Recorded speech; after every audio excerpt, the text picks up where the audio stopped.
Thank you, Ashley. And on behalf of the Pennsylvania Leadership Conference, I'd like to express to Ashley and Americans for Prosperity, they have been a major sponsor of this event for a number of years, and we greatly appreciate their continued support of the Pennsylvania Leadership Conference. We still have many more speakers to come. We're going to be hearing in a little while from U.S. Senator Pat Toomey. We have John Fund from National Review, who is going to be Skyping into us in about 20 minutes or so. And of course, our lunchtime presentation will be with Lawrence Tabus, who is the chairman of the Pennsylvania Republican State Committee.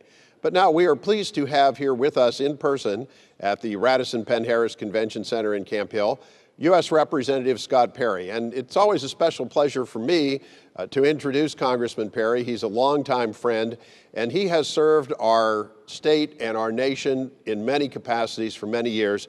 Scott served over 40 years in uniform, and he retired as a brigadier general from the Pennsylvania National Guard.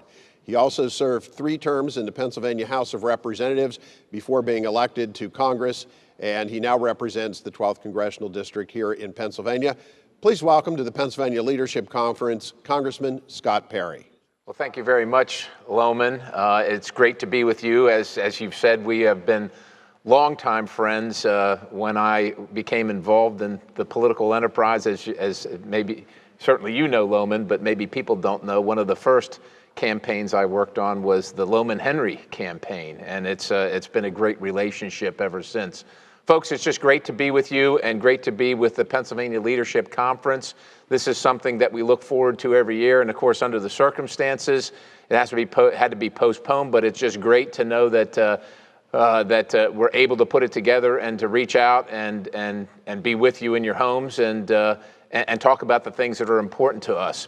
I want to just give you a kind of an update about what's happening in Washington, D.C., specifically from this Congress. And I lament to say that we've had 2 years, essentially, to do some great things for the American people.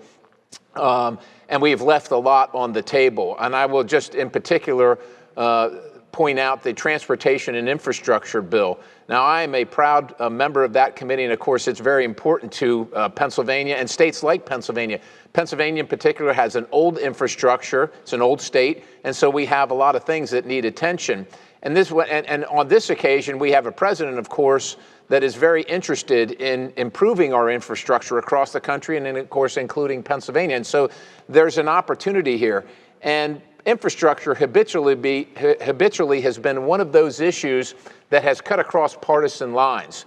It doesn't matter, Republican, Democrat, liberal, conservative, every state, every county, every municipality has things that they need.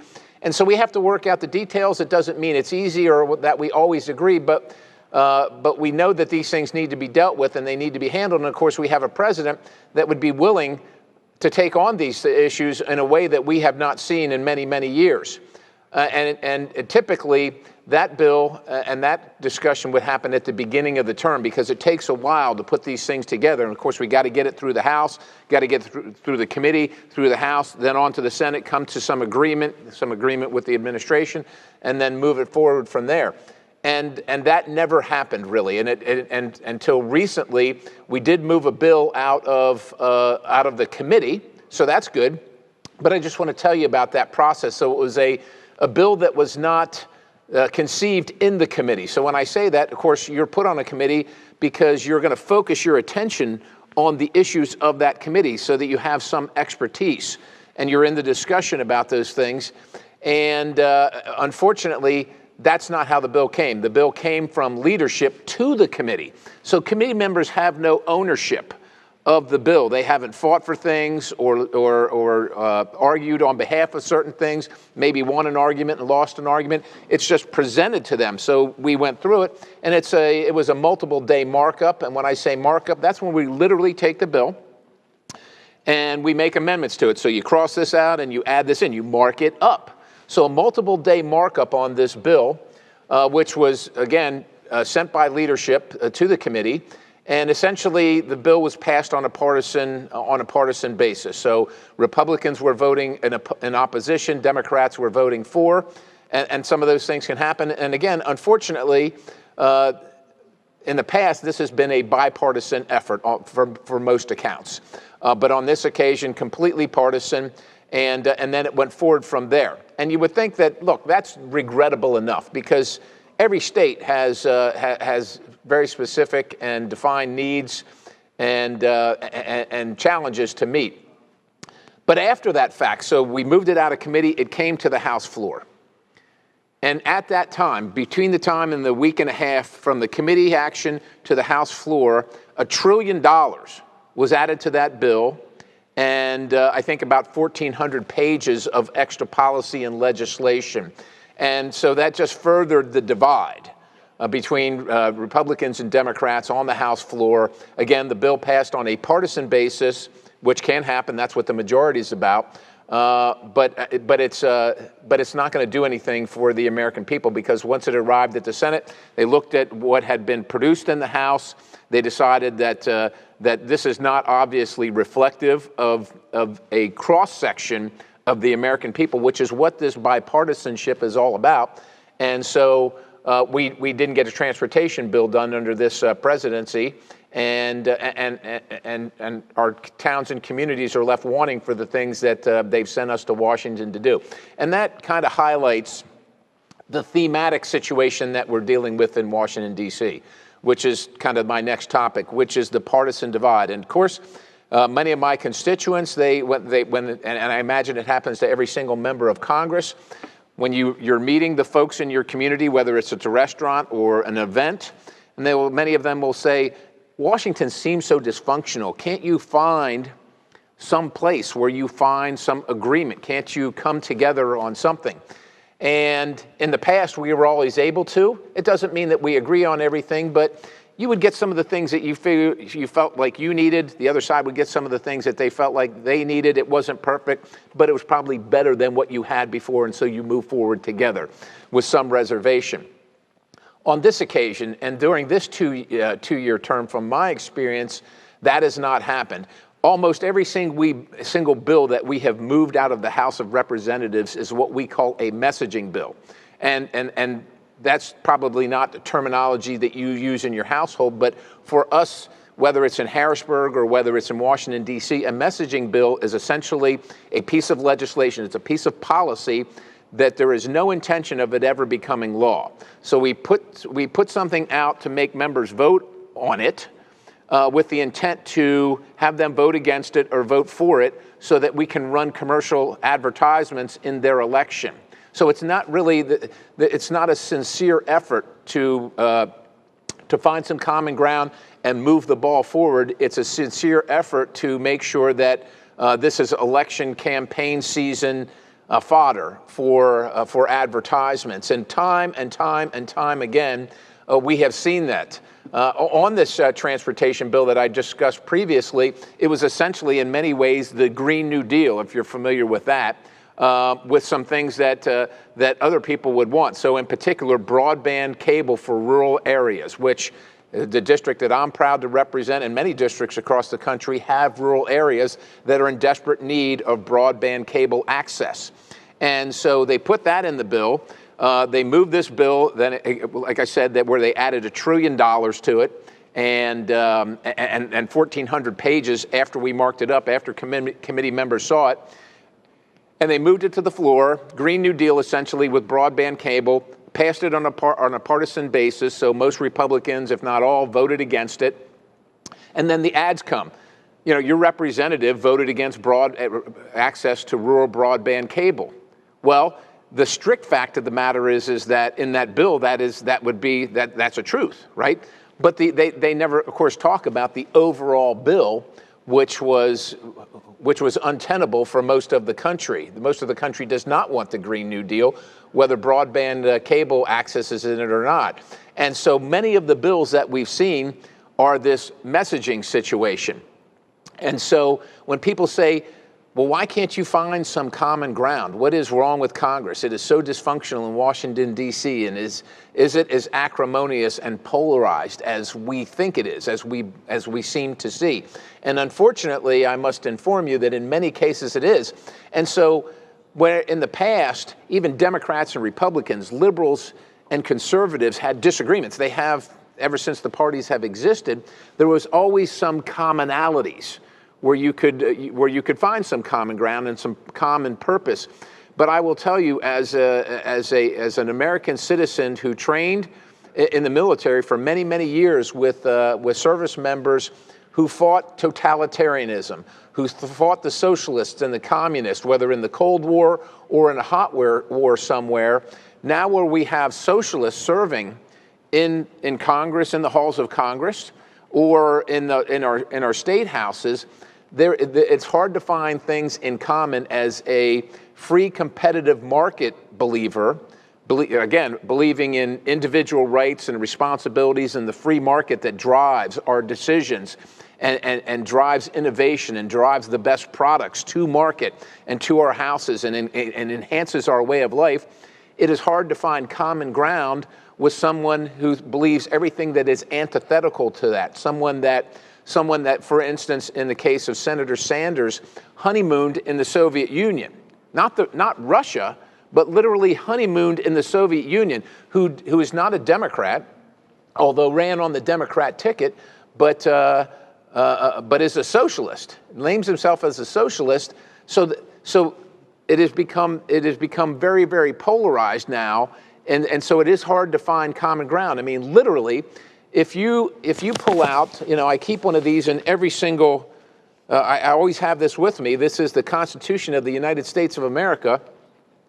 To support and defend, which we all take an oath to do. Every member of Congress raises their right hand and takes an oath to support and defend the Constitution. But when you bring up constitutional concerns, and we're in the middle of or just about to embark into the middle of the constitutional requirement to seat a Supreme Court justice, that is now described as ultra-right-wing. That is described as ultra-right-wing. That is the partisan description of that. And you think to yourself, my goodness, as a member as a representative of 30,000 people, I raise my right hand and swear an oath to uphold and defend this Constitution.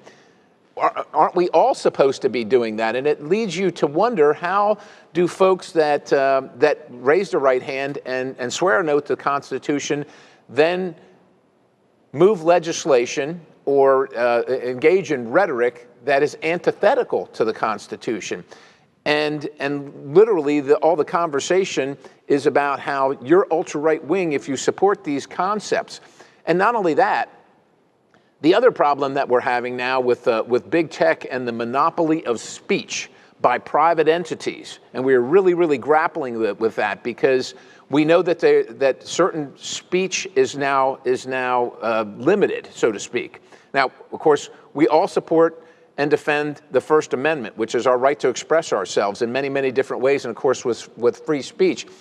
But if we're using these platforms, and some of them have over 90%, 95 and better percent market share, if you're using these platforms and the platform disagrees with what you're saying, they either just remove it completely, or they put a warning on it that they will call it false or they will call it fake. And I'm not sure they have really any expertise in doing that. Now, none of us want to see dangerous things out on these platforms, things that would support terrorist activities or seditious activities towards our country.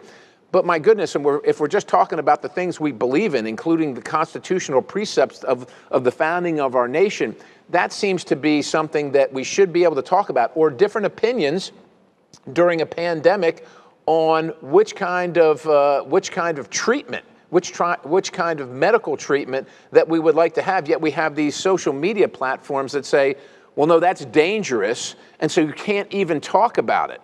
And I find that really, really alarming and concerning. Now, we grapple with this because, especially as free market people, we say, look, the market is determining that these social media platforms are experiencing the acceptability or the favor of their constituency, of their customers, because they do it so well. And as soon as they don't do it well, there'll be another entry to the market who will then take their place. That's how this always works. But in this case, where the monopolistic circumstances exist of these organizations and the ability for them to coalesce that information. One buys the other, so to speak, right? You know that Google owns these; they're all kind of working in the same sphere, owned by one big, large company, and then they work their way out from there. It is really chilling to free speech and the open exchange of ideas across our country and across our culture, and it homogenizes the thought. And so much so that you are now, we call it doxing.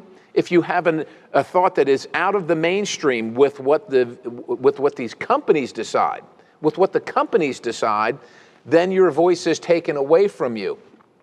So we're grappling with this because we want the free market to determine who does the best job and then which platforms, just like which store would do the best. But on this occasion, more and more, it is very obvious that something is going to have to be done with big tech, who is silencing our free speech. And I think we're grappling with we're going to be grappling with that right now. And of course, that has effects in these elections. But what else polarizes us is the election itself. Now, we have COVID-19. The president calls it the China virus, the Wuhan virus. That's where it emanated from. I know some people are offended by that, but there's a reason we call Ebola, Ebola, right? I mean, there's a reason for that. And it was not to offend anybody. It's to describe the origins of, same thing with the Spanish flu. There's a reason that's done that way. But what we're seeing right now with this, and especially with voting, is that in the 21st century, because of this pandemic, we have this wholesale change in voting across our state and across our country. And I look at it, and I think to myself, well, wait a minute, our union is 230 some years old now, and we have suffered through pandemics, natural disasters, civil wars from outside our country. And somehow, even before the car existed, when literally you had to walk to the polls, or you took your horse or your horse and buggy, somehow for this 230 some year existence, we found a way to vote and get through elections. Yet in the 21st century, in 2020, we cannot do that way anymore. And what you're seeing now, along with the other things that I've talked about, is a wholesale disruption and destruction of the institutions that we have come to revere and trust and count on. And once American citizens, once any society fails to trust its institutions anymore, you have this chaos. And you're seeing this chaos right now. And we can point to some of these things. If you're my age and probably older, the FBI was the paragon of law enforcement. And you always believed everything they have said, but we have seen in the last 4 years, it has been horrifically compromised. If you looked at the media, when I grew up, we trusted Walter Cronkite to give us the news, and we didn't question. If he said this is what was happening and this is the way it was, well, that's what it was. But we no longer trust any of our media. We multi-source our information because we don't know who to believe. Our academic institutions, long-held beliefs being destroyed, and new things put in their place, revisionist history, and it just goes on. And I think right now what we're seeing with our police being under siege, our first responders, the people that walk out the door every day with this oath to serve and protect their communities, that not knowing whether they're going to come home or under assault, and it's being approved and sanctioned by elected officials. This is something that is very, very corrosive to the fabric of our nation and breeds this mistrust. And quite honestly, if you actually study the issue, you know that most of the claims that are made about the police, these rush to judgment, are simply false. Are there rogue actors in every organization? Absolutely. But by and large, the vast majority of first responders do a wonderful job, want to serve their community, their brothers and sisters, fathers and mothers. They're your neighbor. They are members of our family. But the bigger point is this corrosiveness in society that is born out of a lack of trust and faith in our institutions, which is being orchestrated by some members, some citizens in the United States that wish to fundamentally change the United States of America. And for too long, Our voices have been silent. We have been slow to anger, slow to confrontation, and we've been willing to work with those who we disagreed with vehemently.